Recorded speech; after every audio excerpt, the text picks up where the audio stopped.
देवाधिदेव महादेव जो लंकाधिपति रावण को सोने की लंका दे सकते हैं, भस्मासुर को अपने हाथ का कंकण दे सकते हैं, कुबेर को कुबेर पद प्रदान कर सकते हैं, इंद्र को अपनी सत्ता दे सकते हैं, भगवान नारायण को जो लक्ष्मी प्रदान कर सकते हैं,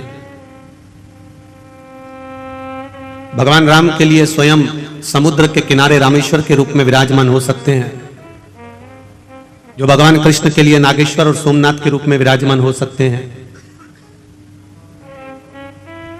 जो संपूर्ण विश्व के कल्याण के लिए केदारेश्वर बनकर विराजमान हो सकते हैं, वो देवाधिदेव महादेव आपको भी, कथा श्रवण करने वाले को भी खाली नहीं छोड़ सकते, वो भी कुछ ना कुछ आनंद दे ही सकते हैं, क्योंकि ये शिव भक्ति ही कुछ ऐसी है। तेरी कृपा बिना न हिले एक भी अणु, लेते हैं श्वास तेरी कृपा से तनो तनो, बखान क्या करूं मैं राखों के ढेर का, चपटी भवोत में है खजाना कुबेर का। महाराज अभी पूज्य गुरुदेव अपनी वाणी से कह रहे थे कि ये पुराण है,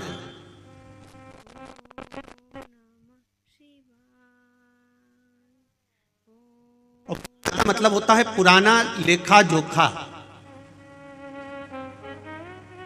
जो आज का नहीं है। आपको अपना पुराना अगर लेखा जोखा उठाना है, आपको अपना पुराना कुछ देखना है, तो तहसील में जाना पड़ेगा, और तहसील में जाकर आप अपना पुराना इतिहास, आपके दादाजी की कितनी प्रॉपर्टी थी, कहां पर तुम्हारा मकान था, क्या नंबर था, क्या खसरा नंबर था, ये पूरा रिकॉर्ड आप तहसील में जाकर देख सकते हो, तहसील में जाकर देखा जा सकता है। पर हमारे सनातन धर्म का अगर कहीं रिकॉर्ड देखना हो, हमारे सनातन धर्म की अगर आनंदता देखना हो, तो जैसे तहसील में पुराना रिकॉर्ड देखा जाता है, उसी तरह पुराणों में भी हमारा रिकॉर्ड देखा जाता है कि हमारा आनंद कहां छुपा हुआ, हमारा सुख कहां छुपा हुआ।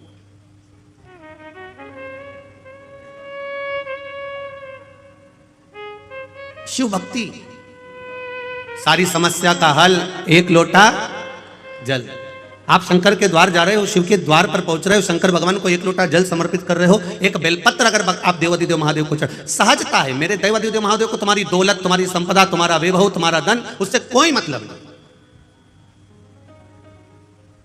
अगर दौलत से मतलब होता मेरे देवाधिदेव महादेव को, तो रावण ने भगवान शंकर से कहा था, भोलेनाथ कैलाश पे रहते रहते तुम्हें बहुत समय हो गया, अब मैं तुमको लंका लेकर जाना चाहता हूं, सोने की लंका में आप रहिए, स्वर्ण की लंका में आप विराजमान रहिए, चलिए मेरे साथ, आप सोने की लंका में चलिए। भगवान जानते हैं कि ये लंका अधिपति रावण है, ये विद्वान जरूर है पर विद्यावान नहीं है। पहले भी कथा में कहा है, आज फिर कहते हैं, विद्वान और विद्यावान में अंतर होता है। हनुमान जी के आगे कहा जाता है विद्यावान गुणी अति चातुर, पर रावण के आगे कोई भी ये नहीं कहता कि ये विद्यावान है, रावण के आगे लोग कहते हैं ये विद्वान है। इतना विद्वान जिसने अपने भुजाओं के बल पर कैलाश पर्वत को उठा लिया था, जो भगवान शंकर को राजी कर लेता है, जो देवताओं को अपने वश में कर लेता है, इतना विद्वान था, पर नहीं कहा कि ये विद्यावान था, क्योंकि विद्वान और विद्यावान में अंतर होता है। विद्वान अपने अहंकार में इतना फूल जाता है कि वो किसी के आगे झुकना नहीं जानता, और विद्यावान हर एक के आगे झुककर चलता है। जैसे मेरे हनुमान जी महाराज हर घड़ी, हर पल, हर क्षण श्री राम जी महाराज के आगे झुककर खड़े हुए, प्रणाम कर कर। मेरे राम जी महाराज के आगे मेरे हनुमान जी महाराज हमेशा नम्र होकर झुककर खड़े। क्यों? क्योंकि विद्यावान गुणी अति चातुर। विद्या जिसके भीतर विद्या सही तरह से प्रवेश कर जाती है, जो ज्ञान पूर्ण तरह से आनंदित कर कर प्राप्त कर लेता है, वो झुकना सीख जाता है। और जो अधूरा अधूरा ज्ञान प्राप्त करता है ना, जिसको अधूरा ज्ञान प्राप्त होता है, वो अकड़ में जीता, अहंकार में जीता, अभिमत्ता में जीता। तो रावण विद्वान तो बन गया था पर विद्यावान नहीं बन पाया। उसका अभिमान उसके सामने बार बार अड़ जाता था। और भगवान शिव जानते हैं कि रावण मुझे लंका में लेकर जा रहा है, ये इसकी अहंकारिता है, ये इसका अभिमान है, क्योंकि मैं पहले आजमा चुका हूं। एक बार देवादिदेव महादेव आनंद के साथ कैलाश पर्वत पर विराजमान थे। भगवान शिव आनंद के साथ जब कैलाश पर्वत पर विराजमान थे, बड़े अलमस्त होकर बैठे हुए थे। मां जगत जननी जगदम्बा अंबा माता पार्वती उनके नजदीक में विराजमान बैठी हुई।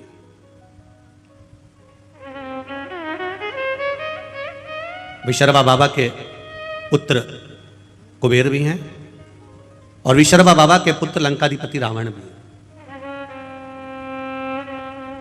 कुबेर के पास में पूरा लंका का राज्य था, पर कुबेर को रावण का जो व्यवहार था वो अच्छा नहीं लगता था, इसलिए कुबेर ने हाथ जोड़कर अपने पिताजी से कह दिया कि मुझे ये लंका का राज्य नहीं चाहिए, मैं ये छोड़कर जा रहा हूं, मैं अलग कोई अलकापुरी का निर्माण कर कर उसमें मैं विराजमान हो जाऊंगा। और कुबेर चले गए, आनंद के साथ रहने लगे। जब रावण की सत्ता लंका पर आ गई और लंका पर जब सत्ता आई, जब वैभव प्राप्त हो गया, तब रावण ने उपद्रव मचाना प्रारंभ कर दिया, क्योंकि अभिमान इतना समाया हुआ था, अहंकार इतना समाया हुआ। एक बात अपने जीवन में उतार कर रखिएगा, इंजीनियर बन जाओ, डॉक्टर बन जाओ, सीए बन जाओ, कलेक्टर बन जाओ, चाहे तुम किसी पद पर विराजमान हो जाओ, पर शिव महापुराण की कथा कहती है कि आपको पद जिस परमात्मा की कृपा से मिला है, जो यश उस परमात्मा की कृपा से मिला है, वो परमात्मा की कृपा से प्राप्त हुआ है। इसलिए पद और प्रतिष्ठा पाकर आप अहंकार में मत डूब जाना, क्योंकि अहंकार में 3 गए, धन वैभव और वंश। ना मानो तो देख लो रावण, कौरव और कंस, ये तीनों अहंकार में चले जाते हैं, ये तीनों अभिमत्ता में चले रहे। आप इंजीनियर बनिए, मना नहीं, आप कलेक्टर बनिए, मना नहीं, आप एसपी बनिए, मना नहीं, आप डॉक्टर बनिए, मना नहीं है, पर कहीं इतना अभिमान, इतना अहम, इतनी अहंकारिता हमारे भीतर प्रकट ना हो जाए कि जिसके बल पर हम पुनः फिर नीचे आ जाए। वो अभिमत्ता हमारे भीतर नहीं आना चाहिए।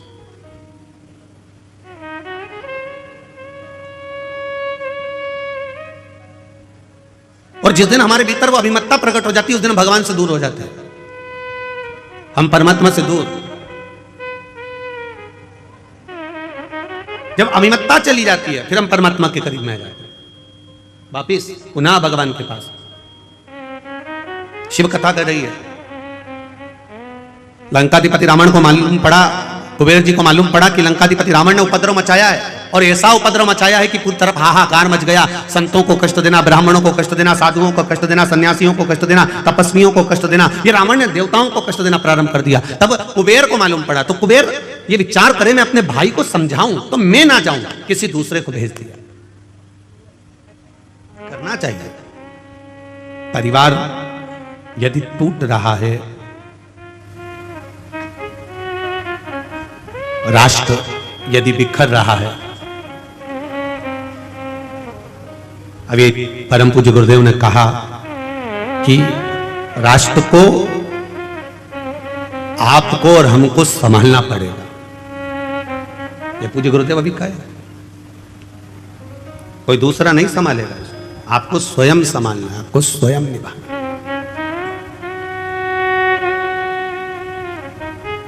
संत हो, सदगुरु हो, तपस्वी हो, ब्राह्मण हो, सन्यासी हो, साधक हो, उपासक हो, वो संभाल लेते हैं। कुबेर ने लगा मन में कि ये मेरा भाई गड़बड़ कर रहा है, तो कुबेर ने तुरंत उसी समय पर अपने दूतों को भेजा और जाकर कहा कि रावण को समझा कर आओ कि ये क्या कर रहे हो। तुम इतने विद्वान होने के बाद में, इतनी विद्वत्ता तुम्हारे भीतर होने के बाद में, तुमने ये क्या करना चालू कर दिया? कहीं किसी को कष्ट दे रहे हो, किसी की अग्नि को समाप्त कर रहे हो, कहीं किसी को कष्ट प्रदान कर रहे हो, ये क्या कर क्या रहे हो? विद्वान से विद्वान, बड़े प्रबल विद्वानों को, जो रावण से भी विद्वान थे, उनको भेजा गया लंका में। और लंका में जब भेजा गया, लंका में जब पहुंचे, और वो लंका पहुंचकर रावण को ज्ञानोपदेश देने लगे। अब जो बहुत कंजरी वालों, थोड़ा ध्यान लगा कर सुनना, और जितने भी कंजरी की दीदी उन बैठी है ना, सब जरा ध्यान लगाइएगा। जितनी भी जीजियां बैठी और जितने जीजा उन बैठे, वो भी थोड़ा ध्यान लगाइएगा कि ज्ञानी को समझाया जा सकता है, अज्ञानी को समझाया जा सकता है, पर अभिमानी को कभी नहीं समझाया जा सकता, ये निश्चित है। अब कोई ज्ञानवान है तो उसको समझा सकते हो, कोई अच्छा ज्ञानी व्यक्ति है, पढ़ा लिखा है, समझदार है, उसको समझाओगे ये मत करना, आगे से ऐसा ना करिएगा, ऐसा ना करिएगा, तो वो समझ जाएगा।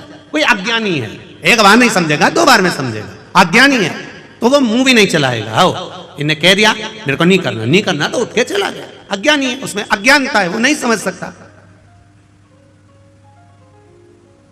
अब ज्ञानी को समझा लोगे, अज्ञानी को समझा लोगे, पर जिसके भीतर अभिमान भरा हुआ है, बताओ कल का छोरा हमको समझाएगा, बताओ कल की बहू आई ये मुझे ज्ञान देगी।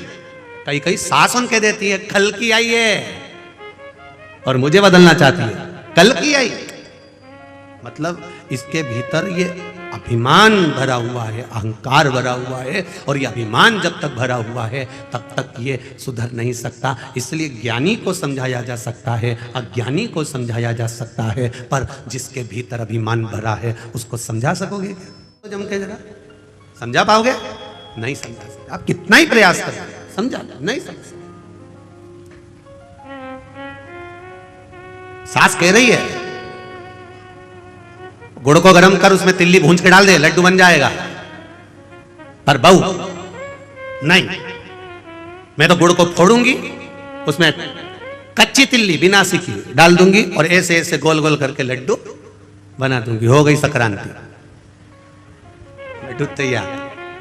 अब सास कह रही है कि थोड़ा सेक ले, थोड़ा गुड़ को गर्म कर ले और तिल्ली को सेक कर लड्डू बनाएगी तो अच्छा बनेगा। अब उसको तो भीतर इतना अभिमान भरा था, मैं तो सीख के आई हूं, मुझे तो सब मालूम है, और बैठी 4 घंटे तक वो रेसिपी बुक लेके, और रेसिपी बुक में जैसा जैसा लिखा था।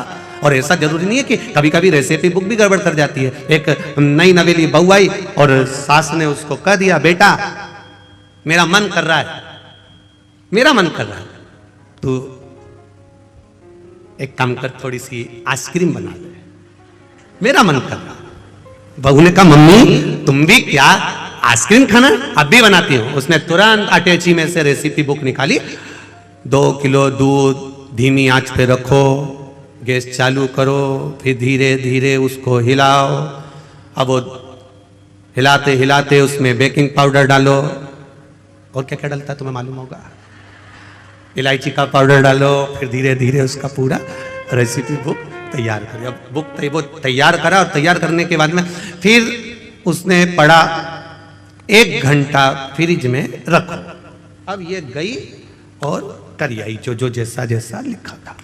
2 घंटे के बाद सास ने फ्रिज खोला, और फ्रिज खोला तो बहू को आवाज लगाया, बेटा ओ बेटा, बहू हाँ मां इधर आ, ये मंदिर का घंटा फ्रिज के अंदर किसने रखा?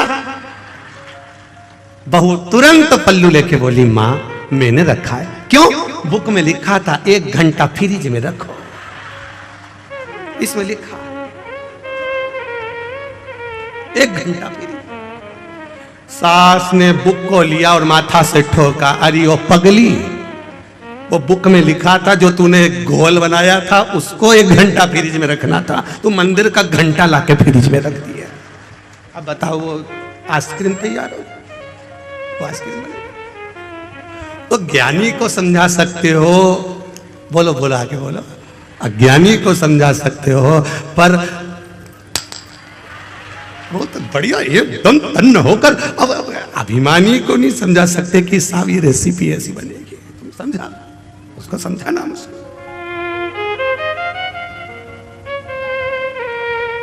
बहुत कठिन है समझा लो। अब रावण को भी समझाने के लिए भेजा तो कुबेर ने भेजा किसको? अपने विद्वान गुप्तचरों को भेजा कि जाकर रावण को समझाओ। वो समझे तब तो, समझ जाता तो क्या बात था। नाना समझाया, विभीषण ने समझाया, मंदोदरी समझाई, पर समझे तब तो। स्वयं लंकाधिपति रावण को भगवान शिव ने समझाया, पर समझे तब तो। भगवान नारायण कई बार समझा दिए, देवऋषि नारद ने समझाया, इंद्र ने समझाया। ऐसा कोई देवता नहीं था 33 कोटि देवी देवता में जिसने लंकाधिपति रावण को नहीं समझाया, सब ने समझाया। ब्रह्मा जी ने बार बार समझाया, पर समझे तब।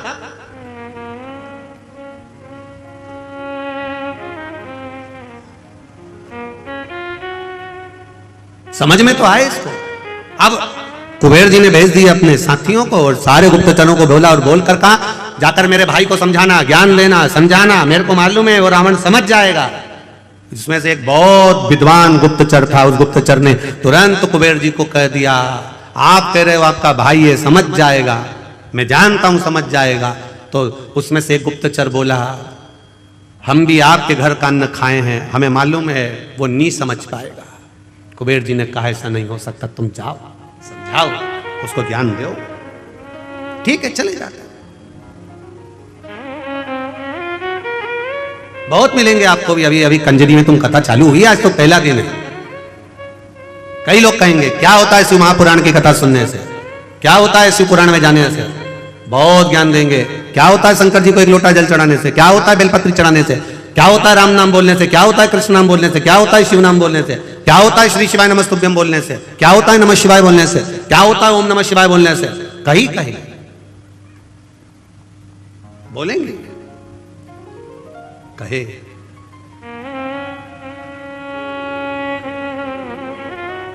महाराज उनको एक बात जरूर कहना, भगवान की कथा सुनते सुनते, भगवान का भाव श्रवण करते करते, जिस समय कथा सुनते सुनते आपके रोम, आपके शरीर के ये रोम, ये बाल खड़े हो जाएं, समझ लेना कि शिव आपके भीतर समाना प्रारंभ हो गया।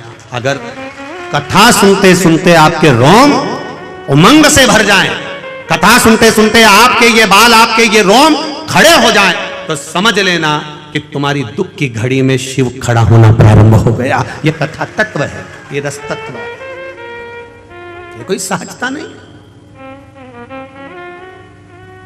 भक्ति का बल बढ़े, भक्ति का आनंद बढ़े, भाव बढ़े, तो परमात्मा हमारे साथ खड़ा हुआ है।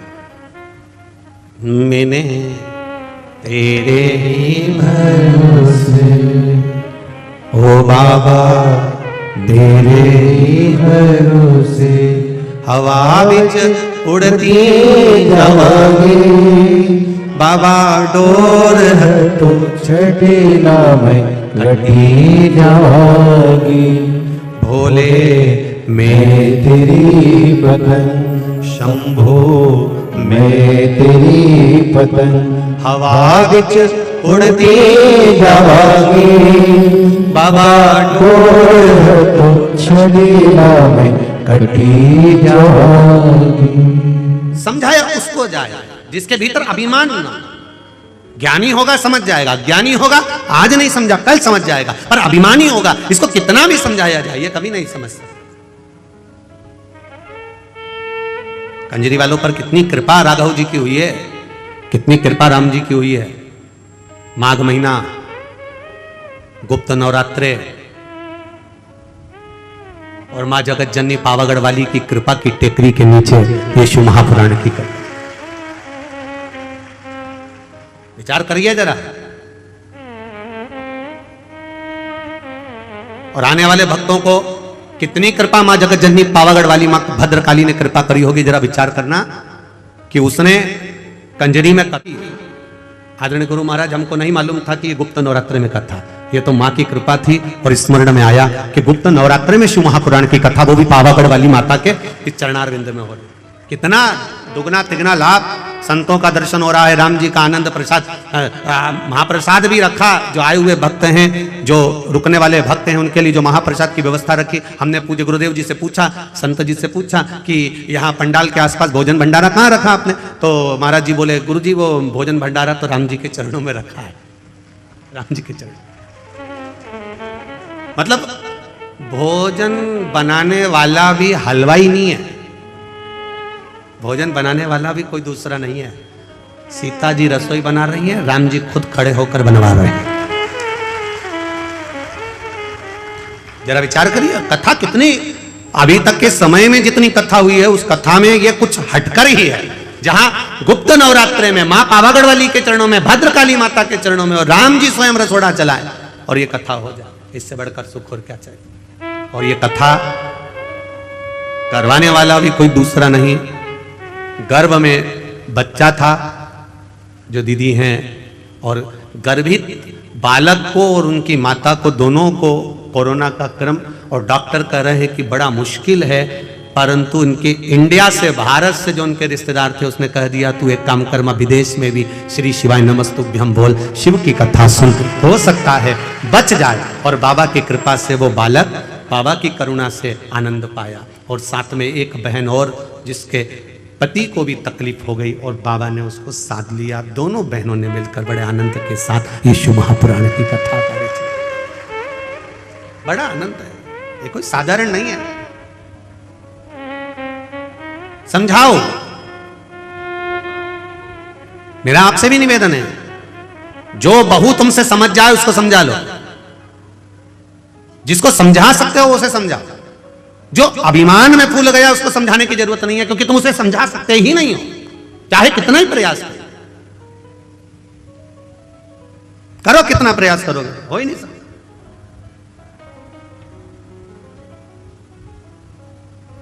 और जितना ये ज्ञान भी जितना जिसके भाग्य में होता है ना, उतना ही उसको प्राप्त होता है। जितना जिसके भाग्य में होता है उतना ही उसको। बड़ा मुश्किल है। कुबेर ने भेजा जरूर, पर समझा नहीं पाया। रावण को कहा, क्रोध आ गया। रावण ने उनकी बात सुनी और समझने को तैयार नहीं, तलवार लेकर दोनों का शीश काट दिया। जो समझाने आए थे उन्हीं को मार दिया। हमारी भी आदत है, कोई अगर समझाता है, ज्ञान देता है, तो हम भी शीश नहीं काटते, उसकी बात काट देते हैं। हमारी भी आदत है। पर कभी विचार करिए, कभी अपने जीवन में इस बात को उतारने का प्रयास करना कि कोई सद्गुरु, कोई संत, कोई साधु, कोई सन्यासी, कोई तपस्वी, कोई साधक, कोई भगवंत, कोई साधना करने वाला, भजन करने वाला, कोई घर का बुजुर्ग, वयो वृद्ध, बड़ा हमको समझाता है तो हमारे नुकसान के लिए नहीं, हमको उन्नति की सीढ़ी पर चढ़ाने के लिए समझाता है।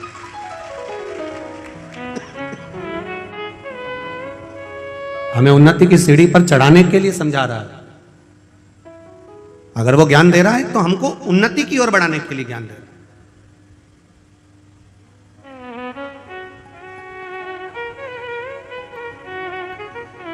समझा नहीं लंकाधिपति, उठाया तलवार, चल दिया कुबेर के उस अलकापुरी में, और जाकर इतना उपद्रव मचाया, इतना उपद्रव मचाया, सबको मार गिराया। पुष्पक विमान को छुड़ा लिया। कुबेर को देवताओं ने ले जाकर एक स्थान पर छुपा दिया, जहां उनका उपचार हुआ, वो ठीक हो गए। अब पुष्पक विमान पर बैठकर लंकाधिपति रावण अपने मन के अनुसार चलने वाले, मन की गति से बराबर से भी तीव्र चलने वाले पुष्पक विमान पर बैठकर घूमने चल दिया। अब देखिए शिवपुराण क्या कर रही है। अब चला,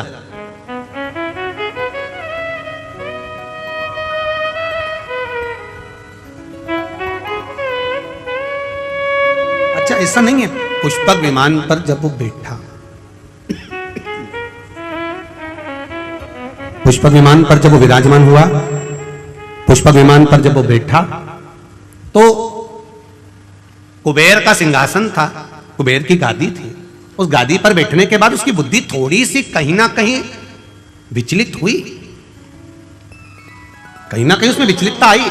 बैठा वो, क्यों कहते हैं तीर्थ में जाकर बैठो, क्यों कहते हैं सदगुरु के चरणारविंद में बैठो, क्यों कहते हैं कथा में जाकर बैठो, क्यों कहते हैं किसी पवित्र नदी के तट पर जाकर बैठो, क्यों कहते हैं जहां संतों ने तप करा हो, साधुओं ने तप करा हो, कहीं तपस्या साधना करी हो, उस स्थान पर जाकर बैठो, क्यों कहते हैं कहीं धुपाड़ा जल रहा हो, हजारों वर्ष का, सालों निकल गए, उस धुनी को रमते रमते संतों को उस धुनी के पास जाकर बैठो, क्यों कहा जाता है? उस स्थान पर बैठने का फल कुछ अधिक प्राप्त हो जाता है। जैसे समझो उसको, एक बस का ड्राइवर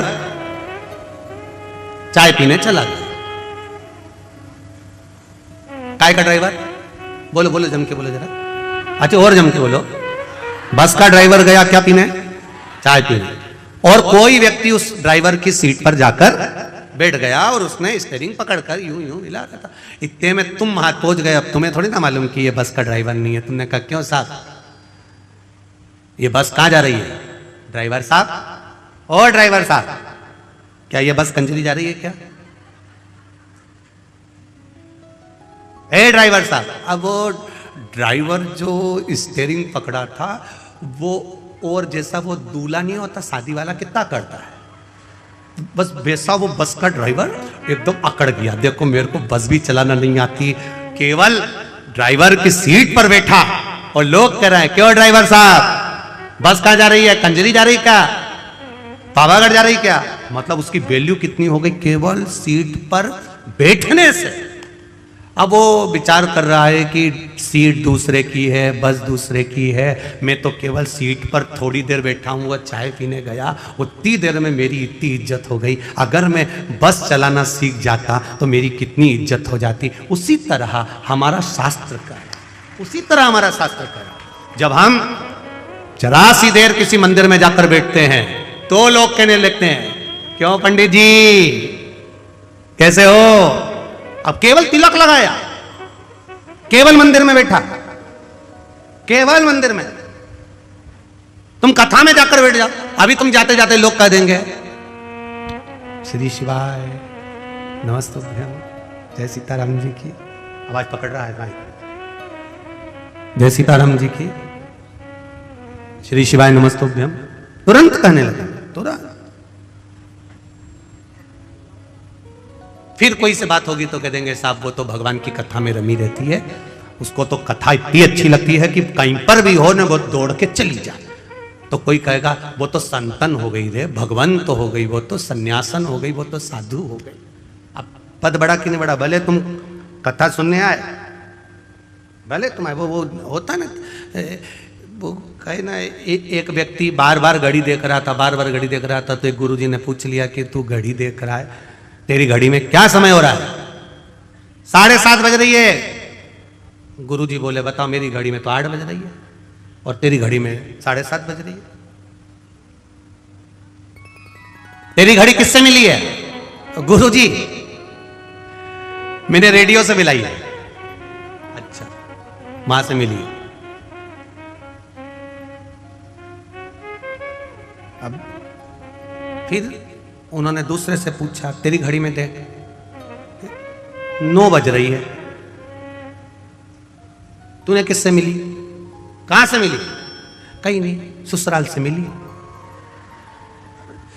गुरुजी बोले ये ससुराल से तो मिली है पर मिली किससे है ये तो मालूम होना चाहिए कि रेडियो से मिली कि टेलीविजन से मिली कि काय से मिली। तो कि गुरुजी कहीं से नहीं मिली, ये मेरे ससुराल से मिली। हमेशा पीछे ही चलती है, हमेशा पीछे चलती है। ससुराल की जो चीज मिले तुम ध्यान रखना इस चीज के लिए, भले अलमारी हो, वॉशिंग मशीन हो, चाहे फ्रिज हो, चाहे मिक्सर हो। मिक्सर का खटका चालू करके छोड़ दो, थोड़ी देर बाद चलेगा, फिर चलेगा, एकदम मिक्सर नहीं उठता। उसी तरह सास को भी अंदाजा लगा लेना चाहिए कि बहू पर एकदम प्रेशर नहीं देना, एकदम प्रेशर दिया तो ये नहीं चलेगा। ये ससुराल से मिली है तो धीरे से इसको धीरे से संभाल कर चलो। बेटा घर अपना है, परिवार अपना है, रोज इतनी रोटी बनाकर मत फेंका कर, रोज इतनी सब्जी मत फेंका कर, धीरे धीरे उसको चलाओगे तो वो चल जाएगी। और तुमने एकदम टूट पड़ी ने एकदम बोल दिया क्या तेरे पिताजी के घर से लाई है जो इतना फेंक रही है, फिर तो पास में पावागढ़ वाली माता है नजदीक में। इतनी देर हालो लोग कंजरी वालों और झाबुआ वालों तुम इतनी देर तो करते ही नहीं हो, तुरंत प्रकट हो गई। उतनी देर में तो प्रकट, तुरती देर लगेगा, उतनी देर का लगे।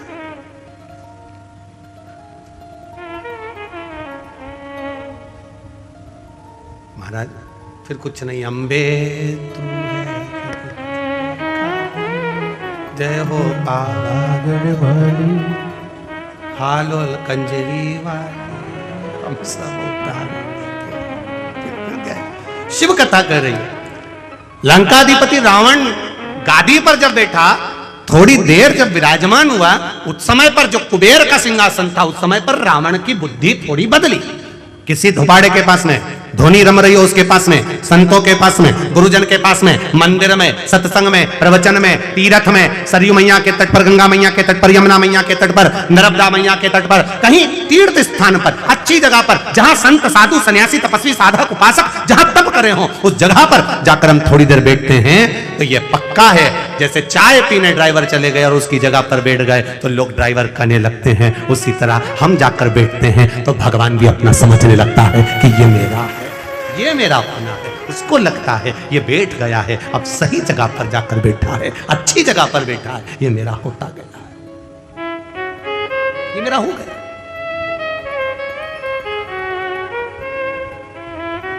कितनी अविरल भक्ति। समझाया, रावण नहीं समझा, विमान पर बैठा, भाई को मारकर भगाया, सारे पूरे अलकापुरी पर अपना आक्रमण कर लिया।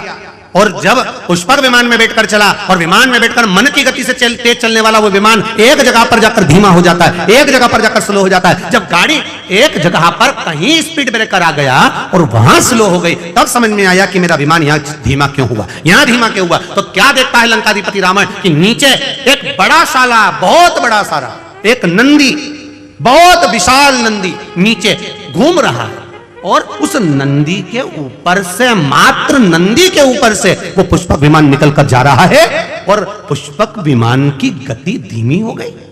पुष्पक विमान की गति,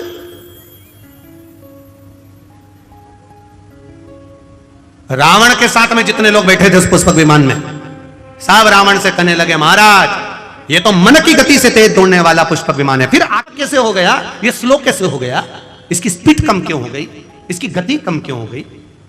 रावण कहता है मुझे समझ में नहीं आ रहा, पर नीचे एक बड़ा सारा नंदी घूम रहा है, वो नंदी घूम रहा है इसलिए इसकी गति थोड़ी कम हो गई है। तो जितने बैठे थे, अब रावण इतना अहंकारी था तो उसको ज्ञान देने वाले कितने अहंकारी होंगे।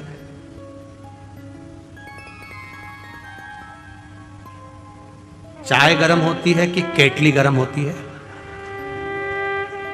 तुम लोग तो कंजरी वालों जरा सी बात में हंस देते हो, हमको लगता है कि तुम लोग कथा पक्के में अच्छे से सुन के बैठे हुए होते हो। अब तुम बताओ कि चाय गर्म ज्यादा है कि केतली ज्यादा गर्म है। अब उसमें तुम्हें अंदाजा हो जाएगा। हम जहाँ जयेश भाई के यहाँ रुके हैं, नाम जयेश है ना, जयेश भाई के हम जहाँ रुके तो वहाँ पर उन्होंने वो गिलास में गर्म गौ माता का दूध वगैरह ला कर दिया आरोगने के लिए, ठाकुर जी के लिए। तो हमने कहा ललित महाराज को ये तो बहुत गर्म है। तो इतने में ललित महाराज बोले, नहीं नहीं गुरुजी, दूध तो ठंडा है, गिलास गर्म है। नहीं, दूध ठंडा है पर गिलास गर्म है। अब चाय इतनी गर्म नहीं है जितनी केतली गर्म है। उसी तरह बड़े बड़े, बहुत बड़े बड़े, जो बहुत ऊंचे ऊंचे मालूम पड़े, बहुत बड़ा वो आनंद हुआ और मालूम पड़े तो साहब जो कुर्सी पर बैठा है वो तो बड़ा नम्र है, वो तो बड़ा सहज है, बड़े सरल नेचर के हैं, बड़े सहज है, बड़े सरल है। अब उनसे मिलो तो लगे बहुत सरल, बड़े सहज, पर उनके साथ जो केतली है वो बड़ी है। पास मत जाना, दूर हटाओ। कैसे घुस गए, कैसे पहुंच गए? इतने में जो कुर्सी पर बैठा, शांति रख, एक केतली थोड़ा रुक, अभी रुक, चाय ठंडी है, कोई बात नहीं, आन दो, आराम से आन दो, दर्शन करने दो, भक्त हैं, भगवान के हैं, प्रिय हैं, पर केतली हट, दूर हट, क्या है, दूर हटो, वहां जाओ, वहां बैठो, वहां करो। कई बार इन बाउंसरों को देखकर भी हमको ऐसा ही लगता है, केतली बड़ी गर्म, चाय तो ठीक है अपनी जगह पर केतली बड़ी गर्म, बड़ा।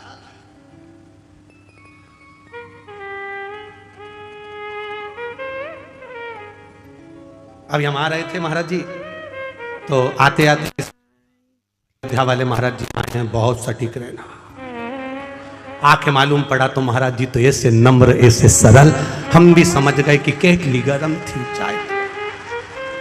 संत इतना सहज, इतना सरल होता है, ये देखने को मालूम पड़ता है। यहाँ संतों की सभा में संत विराजमान है, यहाँ गुरुजन बैठे, इतनी नम्रता, इतनी सरलता में, क्या सुंदर उन्होंने अपनी वाणी से कहा है। महाराज जी दंडवत करता हूँ, प्रणाम करता हूँ, आपकी सहजता, आपकी सरल।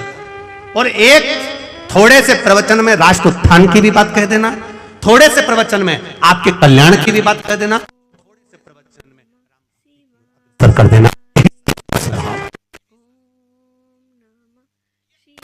अमूल्यता का आनंद है ये रस तत्व। और किस्मत वाले हो, कंजित हो, भाग्यशाली हो आप जो हमारे बीच में इन पूज्य गुरुदेव का दर्शन अयोध्या से यहां चलकर हुआ है। ऐसा लगता है राम स्वयं आए, वृंदावन से कृष्ण स्वयं आए, ऐसा लगता है मेरा राघव यहां पहुंच गए। ये तत्व हमारे लिए, ये सुख है। अब उतरा सिंहासन नीचे, नीचे उतरा और सिंहासन नीचे उतरते से पुष्पक विमान पे से नंदी के सामने राम के सामने खड़ा होकर कह दिया लंकाधिपति ने, तुम कौन? नंदी कहता है मैं नंदी। आप कहां जा रहे हो? हमें उस मार्ग पर जाना है। नहीं, उस मार्ग पर तो मेरा देव महादेव रहता है, मेरा महादेव। रावण कहते हैं कि ये महादेव रह रहे हैं। हाँ, तो वो तो भस्म रमाने वाला, जटाजूड़ बांधने वाला, मृगछाला पहनने वाला, गले में रुद्राक्ष की माला पहनने वाला, सर्प गले में धारण करने वाला, बिच्छू पहनने वाला, एक साधारण सा, साधारण, एकदम सहज सरल साधारण, तो उसमें दिक्कत क्या है? विमान तो ऊपर से जाएगा, महादेव तो नीचे बैठे हैं, फिर से दिक्कत क्या है? क्या तकलीफ? आज भी हमारे सनातन धर्म में, आज भी हमारे सनातन धर्म में भगवान का मंदिर होता है, शिवजी विराजमान होते हैं, शंकर भगवान बैठते हैं या राम जी बैठे हैं या भगवान कृष्ण बैठे हैं या देवी भवानी बैठे, जो भी देवता बैठते हैं, उसका आकृति ऐसी बनाई जाती है कि उसके ऊपर कोई पांव न रख पाए, कोई चढ़ ना पाए। लंकाधिपति रावण, तेरा विमान अगर ऊपर से जा रहा है तो उसमें श्रेष्ठता नहीं, क्योंकि मेरे महादेव बैठकर तब साधना कर रहे हैं। मां जगतजननी पार्वती के साथ मेरे महादेव बैठे हैं। रावण ने कहा, अब इसको जब कुबेर नहीं समझा पाया, देवता नहीं समझा पाए, तो इसको ये नंदी कैसे समझा देगा? नंदीश्वर ने समझाना चाहा, नहीं माना, खूब समझाया, नहीं माना, खूब समझाया, नहीं माना, क्रोध आ गया। अब विद्वान हो, विद्यावान हो, विद्यावान को समझाओगे क्रोध नहीं आएगा, विद्यावान को कहोगे तो क्रोध नहीं आएगा, पर जिसमें विद्वत्ता भरी होगी, जिसमें अहंकार भरा होगा, जो अपने आप को विद्वान समझता होगा, उसको अभिमान का, अहंकार का क्रोध तुरंत आ जाए। रावण को क्रोध आ गया, मेरा रथ निकलेगा तो यहीं से, पुष्पक विमान निकलेगा तो यहीं से, शंकर भगवान को उठाकर मैं ले जाकर दूसरी जगह रख देता हूं, दूसरी जगह रख दूंगा। और चला रावण, लंकाधिपति चला जहां शंकर पार्वती जी, मेरे देव अधिदेव महादेव मां जगतजननी के साथ विराजमान थे। लंकाधिपति रावण ने उसी कैलाश पर्वत को हाथ में उठाना, उठाकर एक कोने में रख दूंगा और मेरा रथ, मेरा विमान यहीं से निकलेगा। मेरे विमान को कोई स्लो कर दे, उसकी गति धीमी कर दे, यह हो नहीं सकता। और जो हाथ पर पर्वत को उठाया, थोड़ा सा ही उठा था, इतने में महादेव को मालूम पड़ा कि नंदी ने समझाया पर नहीं समझा। तब मेरे महादेव ने अपने पैर का अंगूठा जैसे ही नीचे करा, करते से ही दोनों हाथ लंकाधिपति रावण के उसमें दब गए। रावण भी विद्वान था, जब शीश 10 थे तो हाथ भी इतने थे, दूसरे लगाए। शिव जी ने कहा तू लगा ही ले, लगा दम, लगा, उठे नहीं, हाथ दब गए। पर्वत के नीचे चिंगाड़ पड़ा, चीख पड़ा, भयंकर नाद करने लगा। ऐसी गर्जना करी कि जिन नारियों का गर्भ था वो वहीं गिर गया। इतना भयंकर चिल्लाया लंकाधिपति रावण, इतना भयंकर। नंदी ने देखा, नंदी ने देखा। अभी इससे पहले जो कथा थी, कहाँ थी? परवणी, महाराष्ट्र में। उसमें आपको एक बात कही थी, वक्ता से समझ जाओ तो ठीक है, नहीं तो वक्त जब समझाता है तो अच्छे अच्छे को हिलाकर रख देता है। परवणी की कथा में एक बात कही थी, वक्ता से समझ जाओ तो ठीक है, नहीं तो वक्त जब समझाएगा तो रुला रुला कर समझाएगा। इसलिए वक्ता और वक्त रहे, वक्ता समझाता है तो वक्त बदल देता है, और वक्त समझाता है तो तेरी दशा बदल देता है। दोनों में अंतर है। वक्ता अगर समझाएगा और उसके कहने पर चल दिए, हाँ हमें भगवान का भजन करना है, हाँ हमें राम नाम कृष्ण नाम शिव नाम जपना है, हमें भगवान के मंदिर जाना है, एक लोटा जल चढ़ाना है, शिव को बेलपत्र चढ़ाना है, शंकर को चढ़ी हुई बेलपत्र का पान करना है, कर्णारविंद को धारण करना है, वक्ता के कहने पर चल गए तो ये निश्चित है तुम्हारा वक्त बदल जाएगा, समय बदलेगा और तुम उन्नति की सीढ़ी पर चढ़ते चले जाओगे। पर तुम वक्ता से नहीं बदले, और वक्त ऐसा आएगा कि जब वक्त थप्पड़ मारता है तो रो रो कर जिंदगी नरक जैसी हो जाती है। जब वक्त थप्पड़ मारता है तो फिर रोना ही पड़ता है। इसलिए वक्ता समझाए तब तक समझना जरूरी है। आज रावण के हाथ फंसे, वक्ता मिला था श्री नंदीश्वर, नंदी जी मिले थे, उन नंदी ने समझाया। भगवान शंकर के नंदी समझा रहे, रावण समझ रहे ऊपर से मत जा, नहीं समझा, नहीं मैं तो जाऊंगा, तो हाथ फंसा कर बैठ गए। नहीं समझा, समझ जाता तो बात थी। कितना समझाए लोग, कितना कहते हैं साहब समझ जाओ रे, समझ जाओ रे, समझ जाओ रे, पर नहीं समझो तो फिर आगे क्या कर सकता, नहीं समझो, समझो। अब बैठे नहीं, रावण चीख रहा है, हाथ दबा हुआ है, चिंगार रहा है, चिल्ला रहा है, फिर कोई नहीं आया। तब वो नंदी जो वक्ता था, जिसने ज्ञान दिया था, समझाया था, वो नंदी आया और नंदी ने आकर कहा रावण मैंने तुझे समझाया था, तू समझता क्यों नहीं है, तू क्यों नहीं समझा। अब हाथ फंसे हुए, अब कोई ज्ञान दे दिया है, अब रावण क्या कह रहा है, एक बार निकलवा दो प्लीज, एक बार ये हाथ निकल जाए।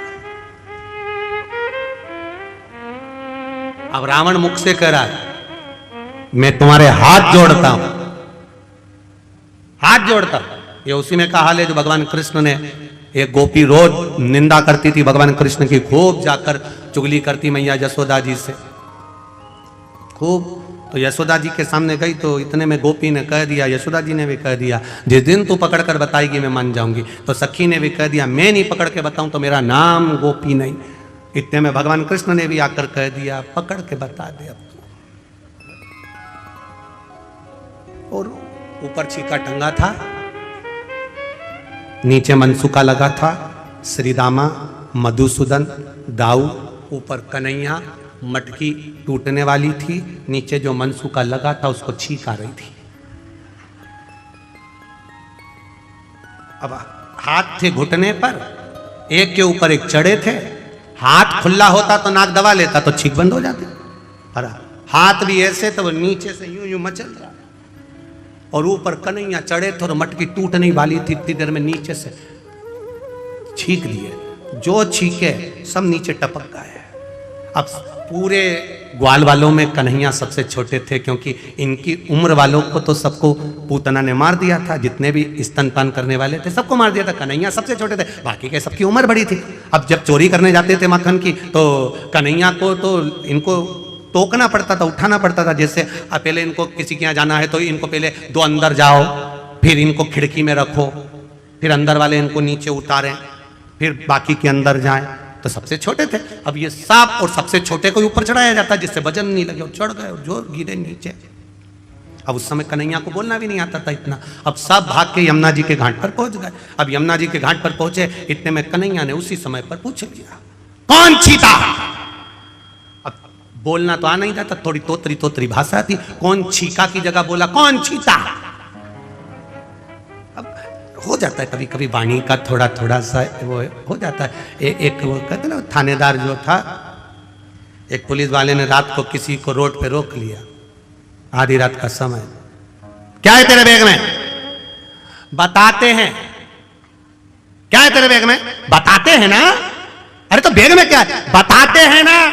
इतने में वो पुलिस वाले से रोज भिड़ रहा रात को, पुलिस वाला उसको पकड़ के थाने ले गया। सर, साहब ने पूछा कौन है ये, सर इसके बैग में कुछ है और बता नहीं रहा। कुर्सी पे बैठे हुए टीआई साहब ने पूछा क्या है तेरे बैग में, बताते हैं ना, अरे तेरे बैग में क्या है, बताते हैं ना। इतने में टीआई साहब को गुस्सा आ गया, उन्होंने हवलदार को बुलाया, खोल इसका बैग। उसने जो बैग खोला उसमें से बतासे निकले, जो बतासे निकले। टीआई साहब बोले इसमें तो बतासे, तो बोला मैं तो तब से बोला बताते हैं बताते हैं बताते हैं बताते हैं, इतने में टियाई बोला इसकी दीवानी गड़बड़े, छोड़िया वापिस छोड़ो इसको, वापिस छोड़ो, एक ही बात में लगा है बताते हैं बताते हैं। कन्हैया ने कह दिया कौन छीता, कोई नहीं बोला। तब मनसुखा बोला मैं छीका, तुझे भी टाइम पे ही छीतना था, पकड़ा जाते तो। अब पकड़ाई में आता भी तो कौन, ये तो बड़े बड़े पांव से भाग जाते तो अकेला का नहीं है, पकड़ाई में आता था। अब इतने में मनसुखा ने कहा आगे से गलती नहीं होगी। दाऊ दादा बोले अब तू बता कन्हैया क्या करे, कुछ नहीं, इसने गलती करी है, इसको 108 बार छिताओ। अब इसको 108 बार छिताए कैसे, तो के नंद बाबा ऐसी कपास की बाती बनाते थे और पलंग पे बैठकर खटिया पे बैठ के नाक में डालते थे और छींकते थे, ऐसे छिताओ। अब मनसुखा की नाक में जो बाती दी मनसुखा छीके, 10-20 बार छीक लिया। मनसुखा के बाप की सौगंध कहूं कभी नहीं छीतूंगा, कभी नहीं छीतूंगा, अब नहीं छीतूंगा कभी। अब गोपी कहे, अब जब हाथ फंस गया लंकाधिपति का, अब कह रहा है कि मैं तुम्हारे हाथ जोड़ता हूं, तो नंदी ने मन में सोचा इतनी देर से मैं समझा रहा था, समझ नहीं पा रहा था, अब हाथ फंस गए तब समझ में आ रहा है, और हाथ भी दब गए तब कह रहा है कि मैं तुम्हें प्रणाम करता हूं, मैं तुम्हें नमन करता हूं, मैं तुम्हें दंडवत करता हूं। अब कह रहा है हाथ फंस, हम जब पूरी तरह से फंस जाते हैं, बुरी तरह से फंस जाते, तब फिर हमको याद आता है कि हमें भगवान की शरणागति में जाना है, आखिरी में, अंत में। और अगर हम पहले ही पहुंच, एक पत्र आया है बड़ा सुंदर, देखिए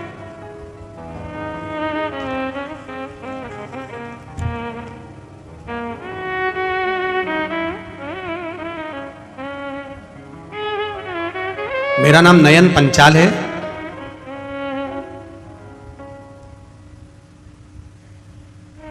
अहमदाबाद वस्त्रापुर से हूँ। मोबाइल नंबर ये कहाँ है, आप ही हैं, दोनों हाथ हिला दो एक बार। श्री शिवाय नमस्तुभ्यम, श्री शिवाय नमस्तुभ्यम। मंत्र का क्या बखान करूं मैं, शब्द नहीं है। हम कनाडा टोरंटो में थे, वहीं मेरी पत्नी को पीलिया हुआ, उसे अस्पताल में भर्ती किया गया। डॉक्टर ने बताया कि इसे तो पेट में गठान है और कैंसर की है। कनाडा टोरंटो के बड़े से बड़े हॉस्पिटल में दिखाया गया और उसको कैंसर और कैंसर की गठान बताई गई। हम उसे इंडिया लेकर आए, यहाँ के डॉक्टरों को भी हमने चर्चा करी, उन्होंने भी कह दिया इसको ऑपरेशन करना पड़ेगा, इसके पेट में गांठ है और वो कैंसर की है। तब मेरी पत्नी की एक सहेली, उसने बताया कि श्री शिव महापुराण की कथा आस्था चैनल पर आती है, कभी समय मिले तो उसको सुनो और शंकर भगवान पर एक लोटा जल चढ़ाओ, श्री शिवाय नमस्तुभ्यम का जाप करिए और एक बेलपत्र शिव पर चढ़ी हुई भगवान शंकर से कहकर कि बाबा आप महामृत्युंजय हो और आप दुनिया के दुख हरने वाले हो, मेरा भी दुख, मेरा भी कष्ट हरिए, बाबा से प्रार्थना करें। तब हम शिव जी पे चढ़ा हुआ जल चढ़ाने लगे, अहमदाबाद के डॉक्टरों को दिखाने लगे। डॉक्टरों ने कहा इसका ऑपरेशन करना जरूरी है, और तभी डॉक्टरों ने कहा इसको जॉन्डिस कैंसर की, इसको कैंसर जो है वो जो गठान है वो पीलिया के अंतर्गत हुई है और वो बड़ी है, और कैंसर तो है ये निश्चित है। तब उसका इलाज चालू हुआ और बाबा की कृपा से हमने भी इलाज करते करते बड़ौदा की कथा जो हुई थी उस कथा को श्रवण किया। कथा सुनने पर हमने बाबा से प्रार्थना करी, बाबा विनती करते हैं इसकी गठान निकले मना नहीं, पर कैंसर ना निकले, ऐसी कृपा कर दीजिए। बाबा की कृपा ऐसी हुई, जब इलाज चालू हुआ गठान को निकाला गया, तब बाबा की कृपा से उसको चेक करने के लिए भेजा। तो बाबा से हमने विनती करी थी अगली कथा जब पावागढ़ की होगी, अगर इसको कैंसर नहीं निकला तो हम कथा सुनने के लिए आएंगे, और कैंसर नहीं निकला हम कथा श्रवण करने के लिए आएंगे। जाना था हमको भी कनाडा वापिस, पर शिव महापुराण की कथा पावागढ़ की सुनकर जाएं, क्योंकि बाबा ने कैंसर से बचाया है। अब ठीक है, श्री शिवाय नमस्तुभ्यम बेटी, हर हर। शिव तत्व ही ऐसा था, जब हम कष्ट में घिर जाए, तकलीफ में घिर जाए, तब हमें परमात्मा याद आए। पर शिव कथा करते, शंकर का गुणगान करता है। तेरी कृपा बिना न हिले एक भी अणु लेते हैं श्वास तेरी कृपा से तनो तनो। बखान क्या करूं मैं राखों के देता चपटी भगवत में खजाना कुबेर का। क्या मिलता है? अब उन्होंने बड़ोदरा की कथा श्रवण करी, वहां निर्णय लिया, बाबा ने स्वीकार किया, पावागढ़ की कथा में आ गए। आपसे भी निवेदन है, 7 दिन की कथा है, परिवार वालों को, घर वालों को, रिश्तेदारों को, नातेदारों को, सबको कह दो 7 दिन मुझे पंडाल में बैठकर कथा सुनना है, मेरे बाबा से लगन लगाना है, मुझे उसका हो जाना है, वो मेरा हो जाए, बस यही एक सुनो मैं कथा। अब वो क्या देगा? ये गुप्त नवरात्रि की कथा में पावागढ़ की माता के चरणों में राम जी की कृपा से 7 दिन की कथा में शिव महापुराण में वो क्या देगा, ये तो मेरा महादेव ही जान सकता है, इसके सिवा कोई नहीं जान सकता। हाथ दबा है रावण का, और रावण नंदी से कह रहा है मुझसे गलती हो गई, मैं तुम्हारे हाथ जोड़ता हूं। नंदी ने फिर कहा हाथ जोड़ने से होगा क्या? हाथ तो दबा है कैलाश के नीचे, होगा क्या? लोग कहते हैं जब सारे सहारे समाप्त हो जाते हैं तब लोग कहते हैं मेरा अंतिम विश्वास मेरा भगवान है। बोलो सही है कि गलत है? ये यहां पर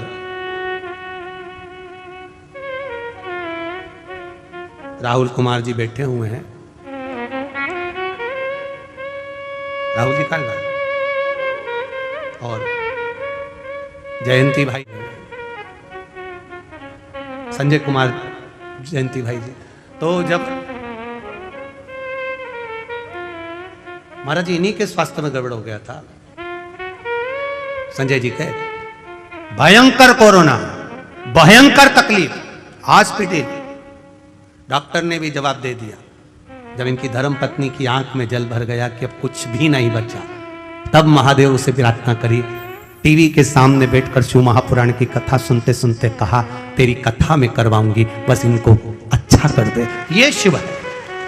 और आज संजय भाई जी और नवनीत जी आपको बहुत बहुत साधुवाद, जो गुरु जी की शरणागति में बैठकर आप शिव महापुराण की कथा करवा रहे हैं। बैठिए, बहुत बहुत साधुवाद। हर हर बोल बम का नारा है, जम के बोलो जरा, बाबा एक सहारा है, एक सहारा। आपका विश्वास, आपकी दृढ़ता, ये छोटे से कस्बे में ये शिव महापुराण की कथा जरा विचार करिए। जो भूतों ना भविष्य थे, कभी सोचा ही नहीं होगा कंजरी वालों ने, हालोल वालों ने कभी नहीं सोचा होगा कि कथा हमारे क्षेत्र में हो जाएगी, पर भगवान ने ये मौका दिया है। तो इस मौके में जब गेंद आई है तो ऐसा चौका लगा लो कि ग्राउंड के बाहर, ऐसा चौका लगा लिया। मौका दे भगवान तो भजन का ऐसा चौका लगाओ, ऐसी भक्ति का चौका लगाओ कि भगवान भी कहे कि ये मेरा आनंद सुख पा रहा। हाथ दब गया लंकाधिपति का, रावण का हाथ दबा, चीख रहा है, चिल्ला रहा है, पर वो निकल नहीं रहा। नंदी से कहा, नंदी मुझसे गलती हो गई, मैं तेरे हाथ जोड़ता हूं, क्षमा मांगता हूं। नंदी कहते हैं मुझसे क्षमा मांग कर क्या करोगे? मुझसे क्षमा मांग कर क्या करोगे? गलती वक्ता कभी नहीं कहेगा कि आप मुझसे क्षमा मांगो, वक्ता कहता है कि आप शिव की शरणागति में जाइए। जो वक्ता तुमसे कहे कि तुम मेरे पास में आओ, मेरे पास बैठो, मेरे करीब में आइए, मेरे नजदीक में आइए, मेरे पास आकर बैठिए, वो श्रेष्ठ नहीं हो सकता। वक्ता जो तुमको ले जाकर भगवान के दरवाजे तक छोड़ दे और कहे कि ये तेरा दुख मिटा देगा, समझ लेना वो श्रेष्ठ, उसमें श्रेष्ठ। करो भजन, हाथ दबा लंकाधिपति रावण का। नंदी कह रहा है मैंने तुझे समझाया, तू समझा नहीं। जब वक्ता से नहीं समझ सकता तो वक्त समझाता, और जब हाथ दब गया पहले ही समझ जाता कि इस रथ को, इस पुष्पक विमान को लेकर यहां से नहीं जाता, रास्ता बदल लेता तो चल जाता। पर तूने अकड़ करी, अहंकार करा, अभिमान करा कि जाऊंगा तो इसके ऊपर से जाऊंगा, बस तो फिर हाथ फंसा। अब निकाल ले, नहीं बोला, नंदी जी भी नहीं बोले। शंकर भगवान ने इशारा कर दिया नंदी को, तू बोलना ही मत, दबे रहने दे इसको, दबे रहने।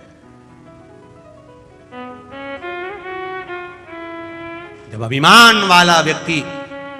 अभिमान वाला व्यक्ति जब किसी जगह पर दबता है तो सारी दुनिया के लोग उसका आनंद लेते हैं। दबे रहने दो, अच्छा है, खूब अकड़ रहा था, खूब अहंकार में था, खूब अभिमत्ता में था, दबे रहने दो।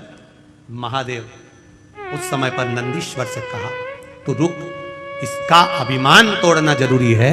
जब तक इसका अभिमान नहीं टूटेगा तब तक ये मेरा नहीं होगा। मुझे मेरा बनाने के लिए अभिमान का त्याग करवाना जरूरी है। और महाराज हाथ जब दबा रहा, चिंगारता रहा, तब रोता रोता भगवान शिव की स्तुति अब करने लगा। अब स्तुति शंकर की कर रहा, अब शिव की स्तुति।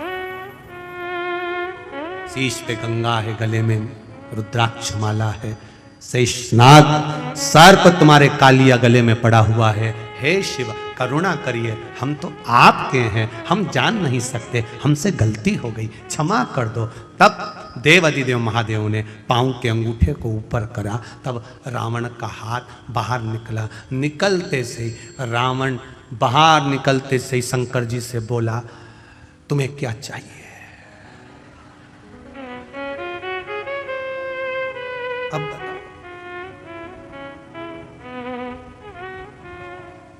तुम्हें क्या चाहिए? एक ऋषि वशिष्ठ बाबा ने दशरथ जी महाराज से कहा कि पुत्र कामेष्टि यज्ञ करवा संतान की प्राप्ति के लिए। आप जरा विचार करिएगा, यज्ञ कराया किसने था? कौन सा ऋषि थे? कौन सा ऋषि थे? श्रृंगी ऋषि, जिन्होंने यज्ञ करवाया। तो श्रृंगी बाबा, अब जरा विचार करो, पूरे पृथ्वी पर, पूरे नगर में, अवध में चारों तरफ सूचना करी गई कि दशरथ जी को पुत्र कामेष्टि यज्ञ करवाना है, दशरथ जी को पुत्र कामेष्टि यज्ञ करवाना है, दशरथ जी को पुत्र कामेष्टि यज्ञ करवाना है। एक एक विद्वान के पास में सूचना गई कि दशरथ जी को पुत्र कामेष्टि यज्ञ करवाना है। यह यज्ञ कोई साधारण व्यक्ति नहीं करवा सकता, यह यज्ञ कोई साधारण सा इंसान नहीं करा सकता। इस यज्ञ को कराने वाला वो होगा जो यज्ञ कराएगा। जिस भूमि पर यज्ञ होगा उस भूमि को जो कराने वाला यज्ञ करता है वो उस भूमि को जीवन पर्यंत छोड़कर नहीं जा सकता। जीवन पर्यंत जब तक उसके प्राण ना जाए तब तक वो भूमि को नहीं छोड़ सकता। ऐसा विद्वान कोई मिलना चाहिए जो दशरथ जी के पुत्र कामेष्टि यज्ञ को करवाए। बड़े बड़े विद्वानों के पास सूचना पहुंची, बहुत विद्वानों के पास सूचना पहुंची, पर सब ने मना कर दिया। हम पुत्र कामेष्टि यज्ञ नहीं करवा सकते, हम करवाएंगे तो हमको वहां रहना पड़ेगा जीवन पर्यंत। यज्ञ कर्ता को जीवन पर्यंत उस भूमि पर रहना पड़ेगा, पांव बाहर नहीं निकाल सकता, उसी जगह पर रहना पड़ेगा। कहां जाऊं? कोई ने हां नहीं भरी कि हम पुत्र कामेष्टि यज्ञ करवाएं। तब गुरु बाबा ने कह दिया, आप जाओ गंगा के तट पर, बड़े आनंद से वहां श्रृंगी बाबा मिलेंगे और श्रृंगी ऋषि पुत्र कामेष्टि यज्ञ करवाएंगे। उनसे बात करो, बोलो उनको, कहो उनको, करो विनती। श्रृंगी बाबा के पास में सूचना गई, पर यज्ञ के लिए भूमि वो चुनी जाए, पुत्र कामेष्टि यज्ञ के लिए वो भूमि चुनी जाए जिस भूमि को श्रृंगी बाबा को दिया जाए और श्रृंगी बाबा उस भूमि पर जीवन पर्यंत रहे। श्रृंगी बाबा ने कहा, मैं अपनी भूमि को छोड़कर नहीं जा सकता, अगर यज्ञ करूंगा तो इस श्रृंगेरपुर में करूंगा, इसी जगह पर करूंगा।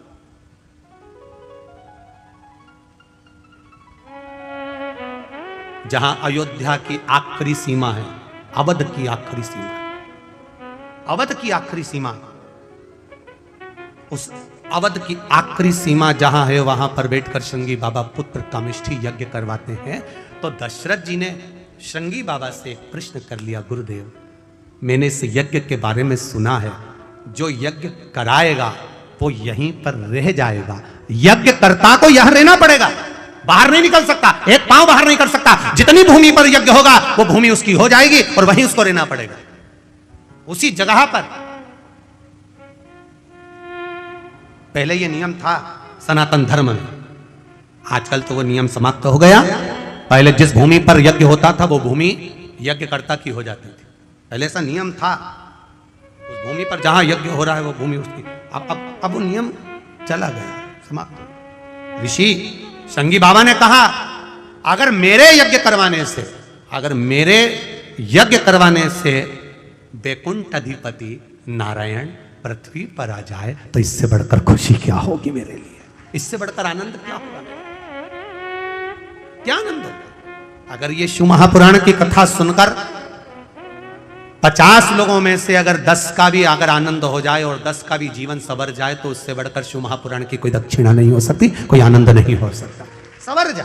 अगर इन संतों के आने से, इन साधुओं के आने से, गुरुजनों के आने से, अगर इनके दर्शन से, इनके प्रवचन से, इनके शब्द से 5 भी अगर संवर जाएं तो उससे बढ़कर कोई सुख नहीं हो सकता, उससे बढ़कर कोई आनंद नहीं हो सकता। करो भजन, करो भक्ति, करो स्मरण।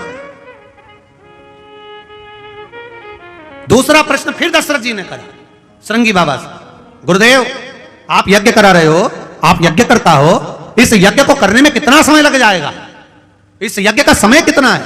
तब गुरुजी ने कहा, श्रृंगी बाबा बोले, जब भक्ति करने बैठो, भजन करने बैठो, स्मरण करने बैठो, कीर्तन करने बैठो या दान करने के लिए बैठो, तब समय मत देखो, घड़ी मत देखो और कीमत मत देखो कि दान की गई वस्तु कितने की थी, उसकी कीमत का नहीं देखो, घड़ी नहीं देखना,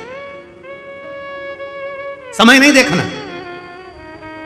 भगवान के भजन करने का समय नहीं देखा जाता, माला जपने का समय नहीं देखा जाता, ठाकुर जी के श्रृंगार का समय नहीं देखा जाता, भगवान के दर्शन का समय नहीं देखा जाता, कथा श्रवण करने का समय नहीं देखा जाता, संत सदगुरु की शरणागति में जाने का समय नहीं देखा जाता। क्यों? इनके लिए समय की सीमा क्यों नहीं होती? क्योंकि मौत का भी कोई समय नहीं होता कि किस समय पर मृत्यु आएगी।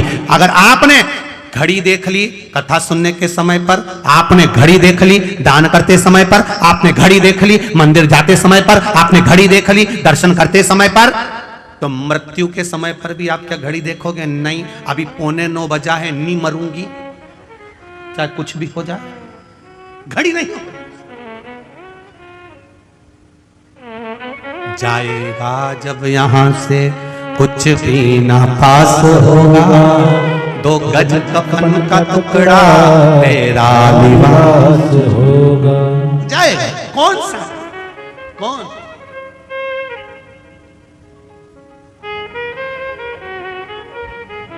महाराज, सब मतलब के यार हमने देख लिया, झूठा है संसार हमने देख लिया, देख लिया संसार हमने देख लिया, झूठे नाते झूठे रिश्ते, झूठे नाते झूठे रिश्ते, झूठे नाते झूठे रिश्ते, झूठे नाते झूठे रिश्ते, झूठा है संसार हमने देख लिया, झूठा है संसार हमने देख लिया, सब मतलब के यार हमने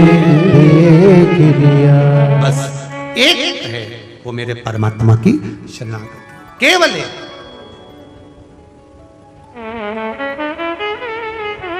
और अंत समय प्रभु, बोलो सब, बोलो सबको याद है? हाँ बोलो जरा जम से, अंत समय आना पड़ेगा, वचन दिया तो निभाना पड़ेगा, आए ना आए प्रभु कुटुंब कबीला, अंत समय प्रभु आना पड़ेगा, वचन दिया तो निभाना पड़ेगा, अंत समय प्रभु भुलाना पड़ेगा, वचन दिया तो निभाना पड़ेगा। अंत समय कोई आए ना आए, परिवार कुटुंब कबीला नाते रिश्ते, कौन आया ना आया, आप जरूर आता है। वैकुंठ में रहने वाला वैकुंठ में रहता है, ब्रह्मलोक में रहने वाला ब्रह्मलोक में रहता है, इंद्रलोक में रहने वाला इंद्रलोक में रहता है, और मेरा देव अधिदेव महादेव मृत्यु लोक में रहता है। इसलिए तुरंत आता है, तुरंत, क्षण भर की देरी नहीं करता, आ जाए। आया, शिव कथा कर रही है, भगवान शंकर का संवाद कर रहा है, शिव महापुराण की कथा कर रही है, वेद व्यास जी महाराज वर्णन कर रहे हैं। लंकाधिपति रावण हाथ छूटा, छूटते से ही महादेव से बोले, क्या देऊं मैं आपको, मेरा हाथ छूट गया है। शिव जी कहते हैं कुछ मत दे दादा, कुछ मत। कोई कोई ऐसा होता है जो देने के बाद कभी नहीं कहता कि मैंने इसको दिया, और कोई कोई ऐसा होता है जो देने के बाद 25 बार कह देता है मैंने दिया। जैसे पहले कथा में कहा, एक व्यक्ति जा रहा था ससुराल, उसका दोस्त रास्ते में मिल गया। उसने दोस्त से मन में सोचा अकेला गाड़ी में जा रहा हूं, इसी को बिठा के ले जाऊं। उसको बिठा के ले, उसने कहा मेरे पास कपड़े नहीं है, तू क्या चिंता करता है, कुर्ता तो अच्छा लग रहा है, शर्ट अच्छी लग रही है, पजामा मैं दे दूंगा। उसने अपना पजामा दे दिया। अब पजामा दिया, ससुराल में वो दोस्त भी गया, सबने आदर करा, सम्मान करा, चाय पिलाई, सब कुछ करा। फिर किसी ने पूछ लिया ससुर जी ने, ये कौन है? मेरा दोस्त है, रोड पे खड़ा था, मैं अकेला आ रहा था, फिरी थी गाड़ी, मैंने कहा तू चल चल, कुर्ता इसी का है, पजामा मेरा है। अब दोस्त को बुरा लग गया। बता, ये बताना कोई जरूरी है कि पजामा तेरा है? इसने तुरंत कोनी मार के कहा, अक्ल नहीं तेरे में, पजामा तेरा है, इसलिए नहीं आ रहा था तेरे साथ में, तुझे बहुत अहंकार है ना, तू बार बार अपनी चीज बताता रहता, इसलिए नहीं आ रहा था। अब नहीं बताऊंगा, कसम से अब नहीं बोल लूंगा। इतने में इसके जमाई साहब के मामा जी ने कहा आप हमारे यहाँ शाम को भोजन करने आना। माँ चले गए, माँ भोजन करने गए तो मामा जी ने पूछ लिया, जमाई साहब ये कौन है? मेरा दोस्त है, अकेला आ रहा था गाड़ी में तो इनको बिठा लाया।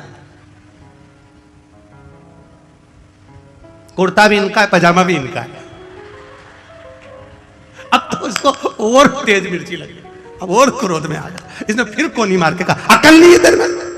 मामा जी ने पूछ लिया, मतलब कुर्ता भी इनका है, पजामा भी इनका, मतलब? इतने में उसने कहा कुछ नहीं, कुर्ता इन्हीं का था, पजामा मेरा। अब इसको फिर गुस्सा आ गया। इसने कहा तुझे ये बताना जरूरी था कि कुर्ता भी मेरा, पजामा भी मेरा? अब आगे से बोला है तो सोच लेना, मैं तो जा रहा। नहीं नहीं अभी मत जा, अपन चल। इतने में मौसी आ गई। मौसी ने कहा जमाई साहब कल सवेरे का भोजन हमारे यहाँ। ठीक है, जमाई भोजन करने गए, इसी को भी ले गए। इतने में मौसी जी ने पूछ लिया, ये कौन? अकेला आ रहा था, गाड़ी खाली थी, दोस्त है, रोड पे खड़ा था, मैंने कहा चल, बिठा कर लिया आया। पजामे का कोई जिक्र नहीं करूंगा। अब इसको फिर गुस्सा आ गया। अब इसने बाहर निकल के इसको पकड़ कर पजामा उतार के दे दिया, ले तू तेरा पजामा तू ही धर ले। जब देखो जब पजामा पजामा पजामा होता है। कई लोग एक डब्बा तेल देते हैं, कितना तेल? एक डब्बा घी दिया, एक डब्बा तेल का दिया, और 50 बार कहते हैं बूंदी मैंने बनवाई है, बूंदी मैंने बनवाई है, बूंदी मैंने बनवाई है। जब तक वो बूंदी पूरी खत्म नहीं हो जाए तब तक वो बूंदी बनी रहती है। एक डब्बा घी, एक डब्बा तेल और 1 महीना बूंदी, 1 महीना बूंदी चलती है। हम गए थे राम मंदिर, हमने बूंदी बनवाई थी, 1 डब्बा घी दिया था। अब राम जी महाराज की कृपा, इतने में राम जी के पंडित जी ने कह दिया तुम्हारा डब्बा तुम ही ले जाओ। क्या करे वो पजामे का? कहना जरूरी है कि पजामा हमारा है, पजामा हमारा है। रावण ने कहा प्रभु मेरा मन कर रहा है आपको कुछ देने का, मेरा हाथ छूट गया, बोलो क्या दूं? देवादिदेव महादेव ने कहा नहीं चाहिए तेरे से दादा, मैं सब समझता हूं, तू एक बार देगा 50 बार कहेगा। कई लोग रहते हैं एक फोन पे काम कर देते हैं पर 50 काम तुमसे करवा लेते हैं। बहुत संभल के रहना, दुनिया वालों से बहुत चतुर है, महाविद्वान, बहुत कहा मुझे कुछ नहीं चाहिए। रावण चला गया। अब एक दिन रावण गया और रावण जाने के बाद रावण की विद्वत्ता देखिए, उसका विचार करिएगा जब रावण की विद्वत्ता का। रावण ने विचार करा कि मैं क्यों ना, जब महादेव ने मेरा हाथ छोड़ दिया तो मैं महादेव को लंका लिया, सोने की लंका में सुखी रहेंगे भगवान। भगवान से कहा मैं तुम्हें सोने की लंका में रखना चाहता हूं, आप चलो मेरे साथ में।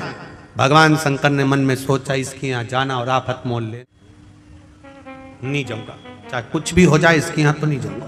ये भी तप में लीन हो गया, मुझे महादेव को ले जाना है, मुझे देवादिदेव महादेव को ले जाना है, मुझे शंकर जी को ले जाना है, ये भी तप में लीन हो गया। ऐसी तप साधना, ऐसी तप साधना, ऐसी तप साधना लंकाधिपति रावण ने करी, ऐसी तप साधना करी कि महादेव को प्रसन्न होना पड़ा। क्या चाहिए?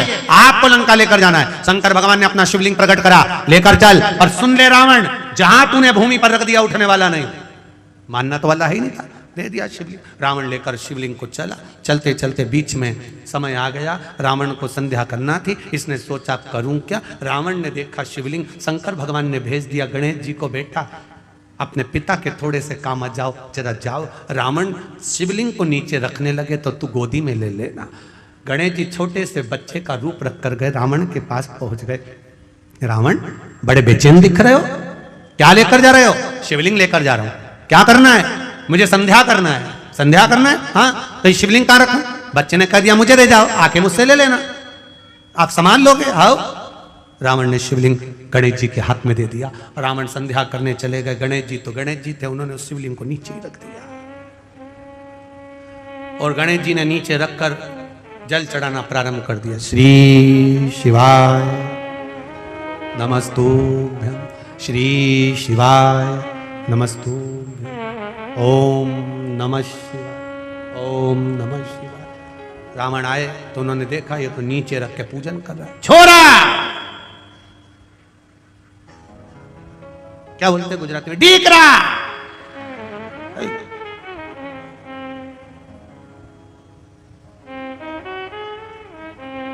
गणेश जी ने पूछ लिया केम छो?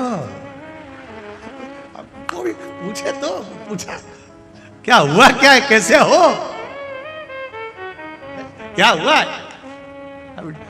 ये नीचे क्यों रख दिया? रावण क्रोध में लाल। गणेश जी बोले बहुत भारी थे। रावण बोला एकदम हल्के थे, काय के भारी थे? इतने में गणेश जी बोले हाथ दबे थे तब मालूम नहीं पड़े थे, हाथ दबे थे तब हल्के दिख रहे थे कि भारी दिख रहे। रावण बोला ये तो अपने पहले का भी जानता है, छोरा कोई हल्का फुल्का नहीं है। रावण ने पूछ लिया तुम्हारे पिताजी का नाम क्या है? दीकरा बोला सिग्नेचर तुम्हारे हाथ पे करके दिया ऑटोग्राफ। वो मेरे बाप, मेरे ही पिता है जिन्होंने ऑटोग्राफ करके दिया, मेरे पिता, मेरे पिता हैं। रावण बोला तुम कौन? गणेश जी ने अपना असली स्वरूप दिखाया। जो दिखाया लंकाधिपति रावण को क्रोध आया। क्रोध आया तो गणेश जी महाराज तो उसी समय पर थोड़े से पीछे सरके और पीछे से सरकते ही गणेश जी के पांव के नीचे से मूसक निकल कर बाहर आ गया, चूहा निकल कर बाहर आया। जैसे ही मूसक निकल कर आया इतने में तुरंत उसी समय पर लंकाधिपति रावण ने पूछा ये कौन है?